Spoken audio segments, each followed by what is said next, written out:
Hi guys, welcome back to another video with us. ये हमारे इस चैप्टर का सेकंड वीडियो है। इसके पहले भी हमने एक वीडियो क्रिएट कर रखा है जिसके अंदर हम लोगों ने economic activities and non economic activities के डेफिनेशन को समझा था, उसके पर्पस को समझा था, उनके बीच में एक डिफरेंस देखा था। आफ्टर विच वी अंडरस्टूड कि इकोनॉमिक एक्टिविटीज़ के तीन ब्रॉड क्लासिफिकेशंस होते हैं, टाइप्स होते हैं, which is business, profession and employment. हमने बिजनेस के बारे में डिटेल में चर्चा की थी, wherein we studied about the meaning of business and we also covered the different characteristics of business. अगर आपने वो वीडियो अभी तक नहीं देखा है तो आई वुड रेकमेंड कि आप पहले वो वीडियो जाके देख के आइए, जिसका लिंक आपको जो है वो डिस्क्रिप्शन में भी मिल जाएगा और ऊपर आई बटन में भी आपको रिफ्लेक्ट कर रहा होगा। अगर आपने वो वीडियो देख लिया है तो let's quickly get started with the purpose of this particular video. अब हमारा जो डिस्कशन है वो शुरू होने वाला है from the objectives of business. अब ब्रॉडली ऑब्जेक्टिव का मीनिंग ये होता है कि बिजनेस को अगर शुरू किया जा रहा है तो वो किस कारण के लिए किया जा रहा है, what exactly is it that we want to achieve by establishing a business. अब इन कारणों को हम लोगों ने दो ब्रॉड कैटेगरीज में डिवाइड करके रखा हुआ है। The first broad category is economic objectives and the second category is social objectives. तो पहले इकोनॉमिक ऑब्जेक्टिव्स के बारे में जो है वो पूरी तरीके से समझ लेते हैं। अब हमने ये चीज़ तो जानी थी कि बिजनेस एक इकोनॉमिक एंटिटी होती है which means it has an objective of earning profit. तो पहला हमारा इकोनॉमिक ऑब्जेक्टिव तो प्रॉफिट ही होने वाला है। हाउएवर आपको एक चीज़ समझनी पड़ती है, प्रॉफिट जो है वो एक शॉर्ट टर्म ऑब्जेक्टिव किसी भी बिजनेस का होता है। कहने का मतलब ये है कि जब हम लोग बिजनेस में पैसा इन्वेस्ट करते हैं तो in return we expect a reasonable return on investment. ये हमारा अपॉर्चुनिटी कॉस्ट है, वरना हम बिजनेस करते हैं क्यों? उससे तो अच्छा बैंक में एफडी लगा लेते। तो profit is basically a reasonable return जो कि कोई भी ओनर एक्सपेक्ट करता है। ये बिजनेस के एग्जिस्टेंस के लिए और बिजनेस के ग्रोथ के लिए बहुत ज़्यादा ज़रूरी है। एंड इसी रीज़न की वजह से हम लोग प्रॉफिट को अलग अलग नाम देते हैं, जैसे कि life blood of business, barometer of efficiency and the motivating force for the entrepreneur to continue doing business. ठीक है, तो प्रॉफिट जो है वो एक शॉर्ट टर्म ऑब्जेक्टिव है जो हर बिजनेस को करना ही पड़ता है। हाउएवर लॉन्ग रन में जब हम बिजनेस को एक गोइंग कंसर्न के नज़रिए से देखते हैं कि बिजनेस जो है वो काफ़ी लंबे समय तक रहने वाला है, सो इन द लॉन्ग रन हम ये चाहते हैं कि हम लोग मैक्सिमाइजेशन ऑफ वेल्थ अचीव कर सकें। नाउ मैक्सिमाइजेशन ऑफ वेल्थ का मीनिंग ये है कि हम हमारे जो ओनर्स हैं, हमारे जो शेयर होल्डर्स हैं, उनके इकोनॉमिक बेनिफिट को मैक्सिमाइज करना चाहते हैं। आज अगर आपको एग्जाम्पल के तौर पे मैं आपको बताऊं, स्विगी या जोमेटो जैसी जो कंपनीज़ है, ये सारे कंपनीज़ इनिशियल ईयर्स के अंदर उन्होंने काफ़ी ज़्यादा नुकसान उठाया by giving discounts, by giving incentives. उस टाइम पे इन द इनिशियल 1 और 2 ईयर्स उनका ऑब्जेक्टिव ये था कि हम लोगों को बिजनेस बड़ा करना है, लोगों को हमारे प्रोडक्ट से इंट्रोड्यूस करवाना है। At that point of time, profit was not the main objective. Increasing your customer base was the main objective. वो ये चाहते थे कि बिजनेस की कैपेसिटी इतनी बड़ी बन जाए कि आगे जाके इन द फ्यूचर वो काफ़ी वेल्थ जनरेट कर सके अपने शेयर होल्डर्स के लिए। तो जब हम लोग मैक्सिमाइजेशन ऑफ वेल्थ की बात करते हैं तो इन्हें हम लोग एक लॉन्ग टर्म ऑब्जेक्टिव के तरीके से समझते हैं। वेल्थ ओवरनाइट बिल्ड नहीं होती, wealth over a period of time build होती है। कहने का मतलब यह है, कभी भी बिजनेस में आप जब डिसीजन मेकिंग करते हो तो हमें उन प्रोजेक्ट्स को इस तरीके से इवैल्यूएट करना चाहिए जो हमें लॉन्ग टर्म में वेल्थ जनरेट करके दे, ना कि सिर्फ शॉर्ट टर्म में प्रॉफिट। ओके, अब उसके अलावा कुछ अदर इकोनॉमिक ऑब्जेक्टिव्स भी जो है वो हो सकते हैं। कोई कंपनी जो है वो चाह सकती है कि मार्केट शेयर जो है उसका बढ़े, उसका एक्सपैंड हो इन कंपैरिजन टू अदर्स। हमें ये चाहिए कि आज अगर हम लोग एक पर्टिकुलर प्रोडक्ट कैटेगरी में ऑपरेट करते हैं तो इस प्रोडक्ट कैटेगरी के हम लीडर बने। हमें चाहिए कि हम प्रोडक्ट इनोवेशन पे फोकस करें जिसके थ्रू हम लोग best use of our existing resource करें। वी वांट दैट हम लोग टेक्नोलॉजिकल अपग्रेडेशन पे फोकस करें। ये सारी की सारी चीज़ें जो है वो बिजनेस के अर्निंग कैपेसिटी को इम्पैक्ट करती है। इस वजह से इसको इकोनॉमिक ऑब्जेक्टिव के कैटेगरी में क्लासीफाई करके रखा हुआ है। So I hope you clear with the first 3 economic objectives. अब जो हमारा डिस्कशन है वो हम लोग सोशल ऑब्जेक्टिव्स की तरफ लेके चलते हैं। अब इसके लिए हमें ये चीज़ समझना ज़रूरी है दैट बिजनेस जो है वो आइसोलेशन में कभी भी ऑपरेट नहीं करता। मतलब आज बिजनेस जो है वो सोसाइटी के वजह से है, सोसाइटी के लिए है। आज बिजनेस को करने के लिए काफ़ी रिसोर्सेज की ज़रूरत पड़ती है जो हमें सोसाइटी से मिलते हैं, चाहे वो रॉ मटेरियल हो, इन्वेस्टमेंट हो, एम्प्लॉयज़ हो या कस्टमर्स हो। ये सारे के सारे लोग सोसाइटी का एक इंटीग्रल पार्ट है और हम एज अ बिजनेस ओनर कहीं ना कहीं बिजनेस पे डिपेंडेंट है, सोसाइटी का एक हिस्सा है। तो हमारे ऊपर कुछ ऑब्लिगेशन आ जाता है कुछ चीज़ें फुलफिल करने का, और वही सारी चीज़ें हमारे सोशल ऑब्जेक्टिव्स का पार्ट बनते हैं। सो पहला हमारा जो पॉइंट है वो है सोशल रिस्पॉन्सिबिलिटी का। आज बिजनेस अपने कार्य को करने के लिए काफ़ी ज़्यादा स्टेक होल्डर्स के साथ इंटरैक्ट करता है, चाहे वो ओनर्स हो, एम्प्लॉयज़ हो, कस्टमर हो, सप्लायर्स हो, गवर्नमेंट हो। तो इन सारे लोगों की बिजनेस के पास से कुछ एक्सपेक्टेशन होती है, कुछ आशाएं होती है। बिजनेस का ये एक प्राइमरी रिस्पॉन्सिबिलिटी है कि जितने भी स्टेक होल्डर्स के साथ वो इंटरेक्ट करता है उनके सारे के सारे लोगों के इंटरेस्ट उस बिजनेस को सेटिस्फाई करने हैं। जैसे अगर हम बात करते हैं about the society at large, समाज को चाहिए क्या? हमें ये चाहिए कि आप अच्छे क्वालिटी प्रोडक्ट्स बनाओ और एनवायरनमेंट में डैमेज ना करो। So they want you to maintain the society. What do the employees expect? That you give them good work, you give them job security, you pay them as per what they deserve. तो government ने जो है वो काफ़ी अलग अलग laws बना रखे हैं इन सारे ही स्टेक होल्डर्स के इंटरेस्ट को प्रोटेक्ट करने के लिए। तो जैसे कि एम्प्लॉय वेलफेयर एक्ट की बात करो, फैक्ट्री एक्ट की बात करो या कंज्यूमर प्रोटेक्शन एक्ट की बात करो, इन सारे ही एक्ट्स के थ्रू हम लोग ये चाहते हैं कि अलग अलग स्टेक होल्डर्स के जो इंटरेस्ट है उसको बिजनेस एडहियर करे, उसके इंटरेस्ट को बिजनेस प्रिजर्व करे। ठीक है, अब उसके बाद आते हैं हम लोग to the second point which talks about employment opportunities. आज बिजनेस जो है वो काफ़ी ज़्यादा फैक्टर्स को ऑर्गेनाइज करके आउटपुट जनरेट करता है, विच मीन्स दैट बिजनेस जो है वो गेनफुल एम्प्लॉयमेंट जनरेट करने का एक मशीन है। आज हमारे कंट्री के अंदर अनएम्प्लॉयमेंट और पॉवर्टी जैसे बहुत ज़्यादा कॉम्प्लेक्स प्रॉब्लम्स है, जिसको सॉल्व करने के लिए बिजनेस अगर आगे आएगा तो हम लोग हमारे कंट्री के नेशन बिल्डिंग में हेल्प कर सकते हैं। आज अगर बिजनेसमैन ये डिसाइड करते हैं कि हमें बैकवर्ड एरियाज़ में, रूरल एरियाज़ में बिना ज़्यादा मशीन के लेबर इंटेंसिव टेक्निक को यूज़ करके अगर इंडस्ट्रीज़ खड़ी करनी है, कॉटेज इंडस्ट्रीज़ खड़ी करनी है, कारखाने बनाने हैं, हैंडलूम एंड हैंडीक्राफ्ट इंडस्ट्रीज़ को प्रमोट करना है, तो उसके वजह से काफ़ी ज़्यादा एम्प्लॉयमेंट हमारे कंट्री में जनरेट हो सकता है, जिसके थ्रू हम हमारा सोशल ऑब्जेक्टिव जो है वो अचीव कर सकते हैं। ठीक है, the next point is providing quality goods and services. आज कोई भी बिजनेस एक मार्केट ऑफरिंग के साथ आता है, जो कि एक प्रोडक्ट हो सकता है which is a tangible good, और it can be a service which is an intangible. अब हमारा लॉजिक ये है कि जो भी मार्केट ऑफरिंग हम मार्केट में लेके आते हैं उसकी क्वालिटी स्टैंडर्ड्स जो है वो काफ़ी हाई होने चाहिए। मतलब हमने किसी भी तरीके का कॉम्प्रोमाइज़ नहीं करना है, कॉस्ट कटिंग नहीं करनी है, जिसके वजह से हम अपने कस्टमर्स को एक सब स्टैंडर्ड क्वालिटी प्रोवाइड करें। हैविंग सेड दैट, जब हम हाई क्वालिटी स्टैंडर्ड्स मेंटेन करते हैं तो बहुत बार कंपनीज़ की ये आदत होती है कि अच्छे क्वालिटी को हम ज़्यादा महंगे दाम पे बेचेंगे, बट हमें वैसा नहीं करना चाहिए। We should always end up charging a fair price. आज ओनर्स को प्रॉफिट कमाने से सोसाइटी रोक नहीं रहा है, बट वो ये कह रहा है कि प्रॉफिट एक रीजनेबल रेंज में आप कमाओ। आज बहुत बार जब हम लोग कुछ प्रोडक्ट्स की वैल्यू देखते हैं तो हम जस्टिफाई नहीं कर पाते कि ये वैल्यू फॉर मनी है या नहीं। सो जो आप क्वालिटी प्रोडक्ट्स बेच रहे हो उसको एक रीजनेबल या फेयर प्राइस में आपको सप्लाई करने चाहिए, और साथ साथ आपको ये देखना चाहिए कि जो भी गुड्स आप बना रहे हो वो कस्टमर के नीड्स को सेटिस्फाई करने के लिए मार्केट में हमेशा अवेलेबल होने चाहिए। आपने अगर एक अच्छा प्रोडक्ट बनाया बट वो कस्टमर के नीड को सेटिस्फाई करने के लिए अवेलेबल ही नहीं है तो वो समाज की किसी भी तरीके से सेवा नहीं कर पाएगा। ठीक है, दूसरा, जब बिजनेस की हम लोग बात करते हैं, बिजनेस को हम लोग हमेशा एक प्रॉफिट मेकिंग मशीन के तरीके से देखते हैं, बट इसका मतलब ये नहीं कि हम लोग अननेसेसरी, इलीगल और अनफेयर एक्टिविटीज़ में इंडल्ज करें।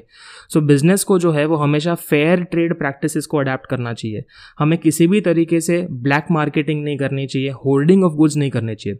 ब्लैक मार्केटिंग का मतलब क्या कि हम लोग जो है वो बिना बिल के माल बेच रहे हैं, ज़्यादा प्रॉफिट पे माल बेच रहे हैं, अलग अलग कस्टमर से अलग अलग चीज़ें और अलग अलग प्राइजेस डिमांड कर रहे हैं।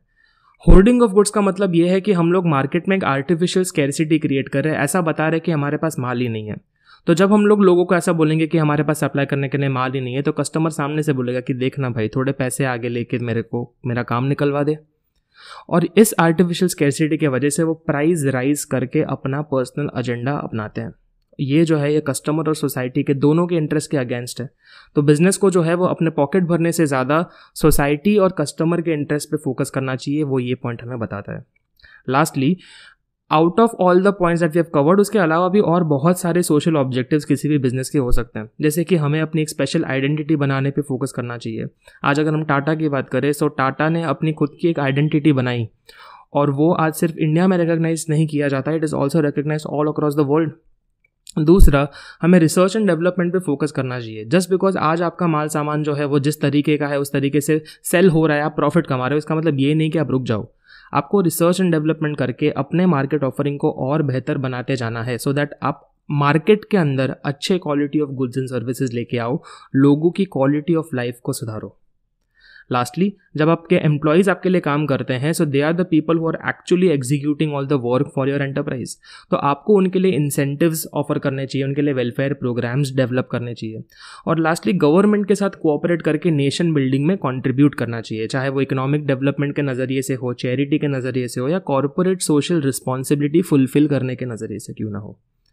तो इस पॉइंट के साथ हमारे जितने भी ऑब्जेक्टिव्स ऑफ बिजनेस जो है वो कवर हो जाते हैं। अब the next topic that we have pertains to business risk. अब हमने कैरेक्टरिस्टिक्स ऑफ बिजनेस में देखा था कि कोई भी बिजनेस अगर हम चलाते हैं तो उसमें रिस्क हमेशा ही होता है। और risk is basically what, uncertainty of profit. जब भी आज आप पैसा लगाते हो बिजनेस के अंदर तो आपको पता नहीं होता कि आप कितना प्रॉफिट जनरेट कर पाओगे। हमें ये भी नहीं पता होता है कि बिजनेस प्रॉफिट करेगा या लॉस करेगा। तो इसी सारी अनसर्टेनिटी को हम लोग रिस्क का नाम देते हैं। So the term risk is basically uncertainty of profit और the risk of bearing loss. अब ये जो बिजनेस रिस्क है ये दो टाइप के होते हैं ब्रॉडली। तो पहला है नेचुरल रिस्क और मैन मेड रिस्क। हमने ये टॉपिक जो है वो starting of the video which is characteristics of business में भी कवर कर लिया था। तो नेचुरल रिस्क वो सारी चीज़ें हैं जिसमें बिजनेस का कोई कंट्रोल नहीं होता, जैसे अर्थक्वेक हो गया, फ्लड हो गया, साइक्लोन हो गया। ये सब जो है वो नेचर के द्वारा डिटरमाइन किए गई चीज़ें हैं जिसके वजह से बिजनेस के असेट या बिजनेस के ऑपरेशंस के ऊपर एक नेगेटिव इम्पैक्ट आता है। तो बिजनेस की अर्निंग कैपेसिटी जो है वो कम हो जाती है, लॉस होने के चांसेस हो जाते हैं या प्रॉफिट गंवाने के सिचुएशंस आ सकते हैं। एट द सेम टाइम दूसरे कुछ रिस्क होते हैं जिनको हम लोग मैन मेड रिस्क बोलते हैं। ये रिस्क उन पैरामीटर्स के वजह से डिटरमाइन किए जाते हैं जो कि ह्यूमन से रिलेटेड है, चाहे वो चेंज इन टेक्नोलॉजी हो, स्ट्राइक बाय एम्प्लॉयज़ हो, change in taste and preference of customer हो, हमारे कंट्री में पॉलिटिकल इंस्टेबिलिटी क्यों ना हो। ये सारे के सारे फैक्टर्स इंसानों से रिलेटेड हैं, इस वजह से इन्हें मैन मेड रिस्क का क्लासिफिकेशन दिया गया है। ये तो बात ठीक है, बट आगे का जो हमारा पॉइंट है कॉजेज ऑफ रिस्क, ये बहुत ज़्यादा इंपॉर्टेंट है, चाहे वो आप एक 4 मार्कर क्वेश्चन के तरीके से देखो या फिर एक ऑब्जेक्टिव बेस्ड क्वेश्चन के तरीके से देखें। अब हमें 6 कॉजेज ऑफ रिस्क को जो है वो अच्छे से एनालाइज करना है। सीक्वेंस थोड़ा आगे पीछे हो सकता है बट सारे पॉइंट्स टेक्स्ट बुक के यहाँ पे कवर किए गए हैं। पहला पॉइंट हमारा है चेंज इन टेक्नोलॉजी। आज the only thing constant in our environment is change. Technology भी एक ऐसी चीज़ है जो साइंटिफिक डेवलपमेंट के साथ बदलती रहती है। जैसे जैसे इन्वेंशंस होंगे, जैसे जैसे रिसर्च एंड डेवलपमेंट पे पैसा खर्चा होगा, वैसे नई टेक्नोलॉजी बनेगी, नई मशीनरी मार्केट के अंदर आएगी। इस रीज़न के वजह से जो हमारी पुरानी मशीनें हैं, पुराना टेक्निक ऑफ मैन्युफैक्चरिंग है, वो ऑब्सोलीट बन जाता है, इररेलेवेंट बन जाता है। तो ये बिजनेस के लिए काफ़ी बड़ा रिस्क खड़ा करके रख देता है। ठीक है। सेकंड जो हमारा पॉइंट है वो है कंपटीशन। आज मार्केट के अंदर जो है हम लोग एक डेमोक्रेटिक कंट्री में ऑपरेट करते हैं। सो कोई भी बंदा आके जो है वो बिज़नेस शुरू कर सकता है और कोई भी बंदा बिज़नेस छोड़ सकता है। जब भी हमारे इंडस्ट्री के अंदर हम जिस मार्केट में ऑपरेट करते हैं वहाँ पे कंपटीशन बढ़ता है तो ऑटोमेटिकली सब लोग जो है वो लिमिटेड कस्टमर्स के लिए झगड़ना शुरू कर देते हैं और it becomes more challenging for a business to capture as many sales as possible. So हम लोगों को ज़्यादा एक्सपेंडिचर करना पड़ता है as far as advertising, branding and promotion is concern. हम लोग कभी कभी अपने प्रोडक्ट्स को या मार्केट ऑफरिंग को कम सेलिंग प्राइस पे ऑफर करते हैं सो दैट कस्टमर को एक इंसेंटिव मिले, और इन सारे रीजंस के वजह से हमारा जो प्रॉफिट है वो कम हो सकता है या फिर कभी कभी हमें लॉस में भी ऑपरेट करना पड़ सकता है। The third cause of risk is uncertainty of demand. अब डिमांड जो है वो मार्केट फोर्सेस पे डिपेंड करता है जिसमें मल्टीपल चीज़ें आ जाती है। आज अगर कस्टमर का टेस्ट एंड प्रेफरेंस बदल गया, मार्केट में लोगों की इनकम साइकिल्स बदल गई, prizes of commodity in general change होते रहते हैं, जैसे कि इन्फ्लेशन आ गया या मंदी आ गई, तो ये सारे फैक्टर्स बिजनेस के कंट्रोल में बिल्कुल भी नहीं है।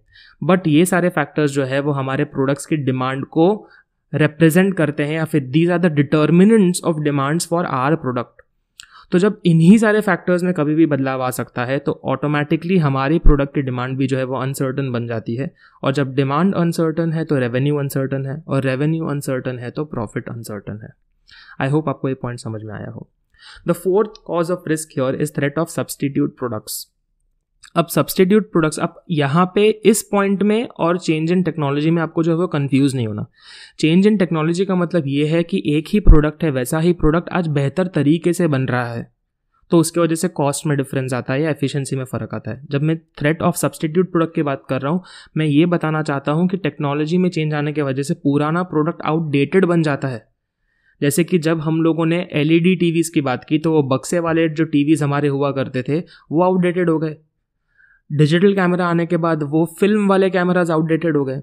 सो जैसे जैसे टेक्नोलॉजी बदलता है नए नए मार्केट ऑफरिंग्स हमारे मार्केट के अंदर आते हैं, as a result of which customers जो है वो नए प्रोडक्ट्स को ज़्यादा प्रेफरेंस देते हैं। आज आप इंक पेन से लिखते हो क्या? नहीं। तो फाउंटेन पेन को हमने बॉल पेन या जेल पेन से कन्वर्ट कर दिया। आप आज ज़्यादा रेडियो सुनते हो क्या? नहीं, क्योंकि आज आपके पास स्पॉटिफाई आ गया है, गाना आ गया है, टीवी पे आप चीज़ें देख लेते हो, मोबाइल में यूट्यूब के थ्रू गाने सुन लेते हो। सो द पॉइंट इज जैसे जैसे नए नए प्रोडक्ट्स आते जाते हैं वैसे पुराने गुड्स के नए सब्सटीट्यूट्स खड़े होना शुरू हो जाते हैं, as a result of which पुराने बिजनेस में ऑपरेट करने वाले लोगों पे एक बहुत बड़ा रिस्क आ जाता है। ठीक है। Now the next point is legislation. अब लॉ या लेजिस्लेशन जो है वो हमारे कंट्री के अंदर हमारे डिसीजन मेकिंग पे इम्पैक्ट करता है। कोई भी बिजनेस एक लीगल बिजनेस होता है जिसके ऊपर काफ़ी ज़्यादा लॉज अप्लाई होते हैं, और अगर इन लॉ में चेंज आया और ये चेंज नेगेटिव चेंज हुआ तो उसके वजह से बिजनेस के ऊपर एक रिस्क बन सकता है। अब यहाँ पे हमारे टेक्स्ट बुक के अंदर 2 एग्जाम्पल्स दे के रखे हैं, which is about minimum wages act and factory act. अब मिनिमम वेजेस एक्ट के अंडर अगर उन्होंने ये बोल दिया कि आपको कम से कम मिनिमम वेजेस जो है वो जितना आप पे कर रहे हो उससे दुगने पे करने, सो इस दुगने मिनिमम वेज को पे करने के चक्कर में आपका जो प्रॉफिट है वो लॉस में कन्वर्ट हो सकता है। अगर फैक्ट्री एक्ट में ऐसा बोला गया है कि आपको मिनिमम लेवल ऑफ इक्विपमेंट या सेफ्टी गियर इतना मेंटेन करना पड़ेगा, या फिर आपको फैक्ट्री में कोई मॉडिफिकेशंस या चेंजेस करने पड़ेंगे डिपेंडिंग ऑन द एक्ट, तो जब भी लॉ में कोई चेंज आता है उसका कंप्लायंस करने के चक्कर में बिजनेस को काफ़ी मॉडिफिकेशंस करने पड़ते हैं। एज अ रिजल्ट बिजनेस के कॉम्पिटिटिव पोजीशन एंड प्रॉफिटेबिलिटी के ऊपर इम्पैक्ट आ सकता है। ठीक है। Last point of risk that we have here is physical risk. अब जब हम फिजिकल रिस्क की बात करते हैं तो ये जो रिस्क हमारा है ये वो रिस्क है which pertains to damage to physical asset as well as physical goods. तो जो भी चीज़ें हमारे बिजनेस में होते हैं अगर उधर कुछ डैमेज हुआ तो उसकी वजह से हमारी अर्निंग कैपेसिटी पे एक नेगेटिव इम्पैक्ट आ सकता है।